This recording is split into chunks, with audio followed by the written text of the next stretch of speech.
سلام حضرات، خوبین؟ خوشین؟ به یه 70 ثانیه دیگه با سحر خوش اومدین. امروز قراره در مورد کیمیا و درگیریش با نازنین، همچنین عسل و بحثاش با روژان و حواشی بحث یاسمن مویی صحبت کنیم. پس دکمه سابسکرایب رو بزنید و تا آخرین پست با من همراه باشید. از اونجایی که نازنین و کیمیا با هم خیلی بحث و کنتاک داشتن، نازنین زیر یکی از استوری های کیمیا که بین یاشار و معین نشسته و بیشتر با معین لاس میزنه، در مورد کیمیا مینویسه از بیزینسی دبی از این بهتر نمیشه. کیمیا هم تو کانال تلگرامش جواب نازنین رو میده و میگه شغل خودش و مادرش رو به من نسبت میده، چون آوازشون توی قبرس پیچیده که با مردای زندار رابطه میگیرن. حالا میان به یه دختر 22 ساله تهمت میزنن. واقعا متاسفم واسه همچین ادبیاتی. این که ادعای باسوادیش میشد. البته از کسی که ایکسش پایاست توقعی بیشتر از این نمیره. آخه پیک میای بیزینسی تو رو که همه میشناسن، این یک. و دو این که این قضیه مرد زندار رو که اصلا من خودم اومدم از گذشته یه بنده خدای کفتار مو قرمز رو کردم که تو کیش پرونده داره و آمارش در اومده که به خاطر اخاذی از مرده زندار و تهیه فیلم ازشون تموم شد و رفت. بعد شما انقدر بدبختید که حتی نه یه دوزار خلاقیت هم ندارید. حرف خودم رو میاد تو یلدا پیکمی و خود پیکمی اعظم میاد حرف خودم رو به من نسبت میده. خاک تو سرتون، دوزار هوش ندارید. آوازش کجا پیچیده؟ میگه آوازش پیچیده. چه آوازه‌ای بوده که بپیچه؟ تو اصلا قبرس رو دیدی از نزدیک تو زندگی؟ بدبخت تو نمیتونی بیای اینجا، ویزا نمیدن به تو اسکل. تو همون دبی باید بیزنس کنی. حالا من خیلی حرفا دارم تو یوتیوب بزنم. بچه‌ها یه بار پشت همون پرده یاسمن و این دختره پیکمیا داشتن حرف میزدن. خدا شاهده، یعنی خدا شاهده، به جون مادرم دارم راست میگم بچه‌ها. داشت به یاسمن میگفت که قبلا گل کشیده و رد داده، پارانوید شده، مامان باباش بردنش بستریش کردن. خدا شاهده بچه‌ها. اونجا هم همش دنبال قرص بود، یعنی همش از همه دنبال قرص بود. هی میپرسید. خدا رو شکر که شرف من به مردم ثابت شده که چقدر شرف دارم، چقدر رو خودم غیرت دارم. با یه نفر ترای کردم نشد، تلاشی نکردم، با اینکه پیشنهادهای دیگه داشتم، فرصتهای دیگه داشتم، اومدم از برنامه بیرون. ولی این خانم نه تنها خودشو در حالی که با یکی دیگه داشت آشنا میشد انداخت وسط رابطه دو نفر دیگه، از اون طرف همون یارو هم بهش راضی نبود. یعنی به یکی راضی نیست، باید زیادتر باشه. میفهمی چی میگم؟ هی میرفت با این و اونم لاس میزد. ای بابا، انشالله خدا همه رو به راه راست هدایت کنه. و اینکه باور نمیشه انقدر وقیحن که همچنان از کارما و خدا نمیترسن. واو. و دروغ میگن. و این تهمت و افترا اگه واقعیت داشته باشه خیلی راحت قابل اثباته. میتونه اثبات کنه بکنه، نمیتونه پس داره دروغ میگه مثل سگ. بالاخره پای روژان هم به حواشی باز میشه. روژانی که از اول برنامه سعی کرده بود خودش از حواشی دور کنه، توسط عسل آنفالو میشه و علت آنفالو شدن روژان هم گویا دروغهاش و تلاش کردنش برای بدجلوه دادن شخصیت عسل تو چشم مخاطب بوده که عسل تو پیام‌های تلگرامش این موضوع رو به صراحت میگه. عسل تو استوری اینستاگرامش در مورد روژان مینویسه که متاسفانه دوباره بهم ثابت شد که هر همجنسی لیاقت حمایت و مراعات رو نداره. بعضیا لیاقتشون همونایین که به اسم دوست پیششونن، ولی چشمشون به خوشحالی همدیگه است. خدا رو شکر تو هیچ قسمت از این برنامه صحنه از من نخواهید دید که بخوام پشت یکی از همجنسام غیبتی کرده باشم و اونقدر جسارت این رو دارم که اگه مشکلی هم بوده رو در رو صحبت کردم راجبش. من که همیشه همین بودم و اولویتم آسیب ندیدن همجنسم بوده. همین جوری هم ادامه میدم که رو سیاهیش بمونه برای فنای روژان. برای حمایت از روژان به عسل حمله کردن و اون رو دروغگو خطاب کردن.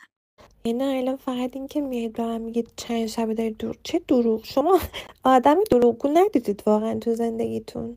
جدی دارم بهتون میگم. این حرفتون که به من میگید چند شبه داری دروغ میگی، شما چه دروغی از من دیدید؟ سر اون داستان اون خانوم که وتره اصلا انقدر چیز بود، تو هم بود، اصلا مشخص بود صدای کیه و تو همون قسمت هم مشخص بود که من گیج شدم و فکر میکردم که اون خانوم بوده، که بعدش هم کاملا توضیح دادم.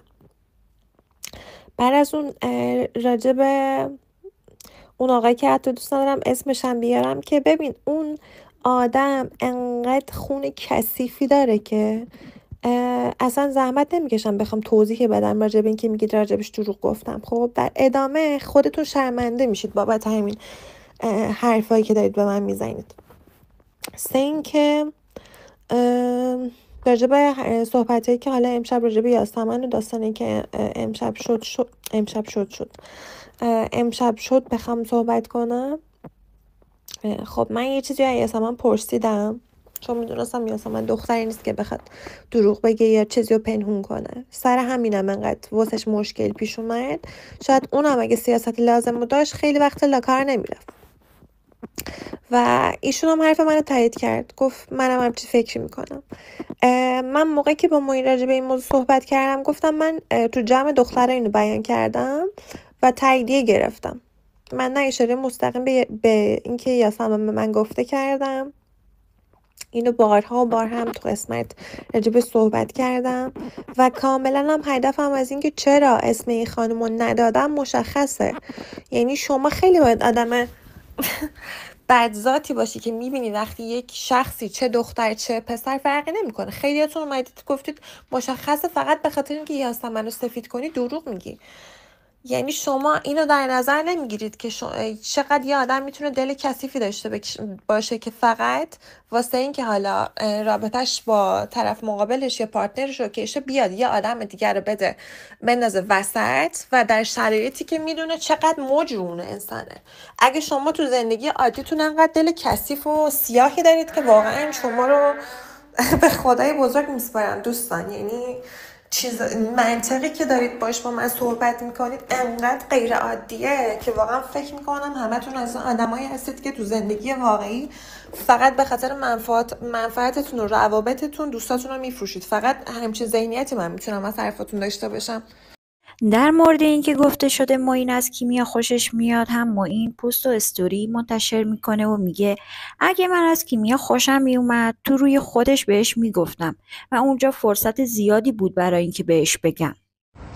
و اینکه یه مسئله دیگه، اینکه الان باز یه جو دیگه راه انداختم به علیه من که چه معین کار کردم کار کردم. ببین من توی زندگیم همیشه سعی کردم جسور باشم، انتخابایی که میگیرم روش همیشه فکر میکردم و همیشه همین دور و بر منو میشناسن که یه تصمیم میگم شاید برای خیلی انجام دادن اون تصمیمی که من گرفتم قابل پذیرش نباشه، ولی من همیشه تو زندگی خودم به چالش میکشیدم و شجاعت داشتن هم به من یاد دادن که اگر حقیقتی میبینی راجبش شجاعت داشت حرف بزن و نترس از کاری که انجام میدی.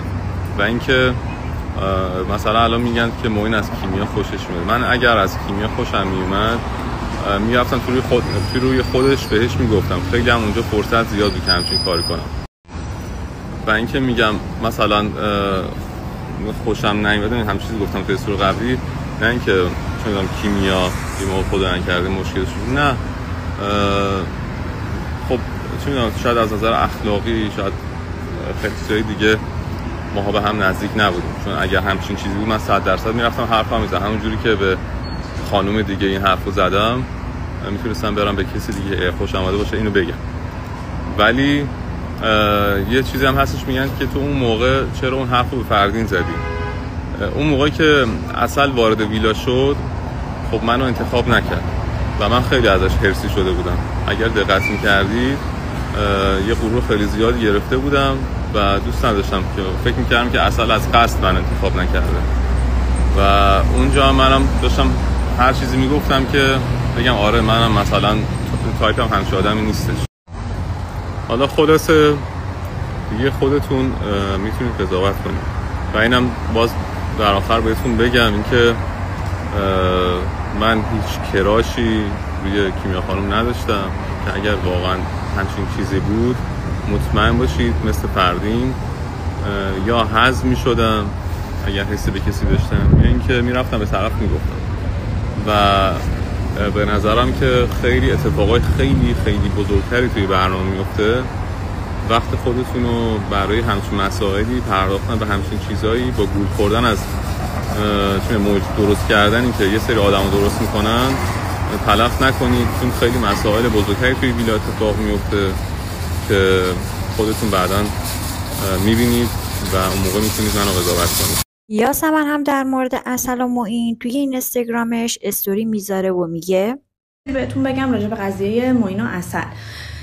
بچه حدود 1-2 روز قبل از اینکه این اتفاقات کلا بیفته، معین میاد به من میگه که یاسمن من از کیمیا خوشم میاد. حتی من و معین دقیقاً یادمه تنها روی تاپ نشسته بودیم و این مسائل پیش میاد، این حرفا گفته میشه و معین بهم میگه که یاسمن اینو به کسی نگو.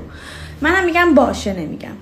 1-2 روز بعد از این قضیه عسل میاد بهم میگه یاسمن من چون میدونم تو دختر روکی هستی دارم از تو میپرسم، به نظر تو معین از کیمیا خوشش میاد؟ اینجا من اگه میگفتم آره معین خوشش میاد یا معین گفته خوشش میاد، زیر حرفم میزدم راجع به این که معین بهم گفته بود این قضیه رو به کسی نگو. اگه می اومدم میگفتم نه خوشش نمیاد، خب اینم دروغ میشد، چون این چیزی بودش که من از معین شنیده بودم. برای همین برمیگردم میگم که عسل من احساس میکنم خوشش میاد، یعنی نه میگم که معین همچین حرفی رو زده که نظیر حرفم زده باشم، نه اینکه دروغ میگم، یعنی یه حالتی میگیرم رو خودم، یه حالت 50-50 میکنم که نه بخواد دروغ باشه، نه اینکه بخوام کسی دیگه رو خراب بکنم. یلدا پستی منتشر میکنه و میگه در ارتباط با محتوای منتشر شده به صورت رسمی اعلام میکنم که هیچ یک از تصاویر یا ویدیوهای مربوطه از سوی من منتشر نشده. از زمان وقوع این اتفاق پرونده به طور رسمی در مسیر قانونی قرار گرفته و تا رسیدن به نتیجه نهایی تمام توان خود را برای احقاق حقم به کار خواهم گرفت. بدیهی است تمامی افرادی که در این روند با انتشار دروغ، تهمت یا سوء استفاده از موقعیت من نقش داشته‌اند در چارچوب قانون مورد پیگرد قرار خواهند گرفت. نظر شما در مورد این جنگ و جدالا چیه؟ حتما با ما به اشتراک بذارین و لطفاً برای حمایت از این کانال لایک و کامنت و سابسکرایب یادتون نره و مرسی که تا آخر این ویدیو با من همراه بودین.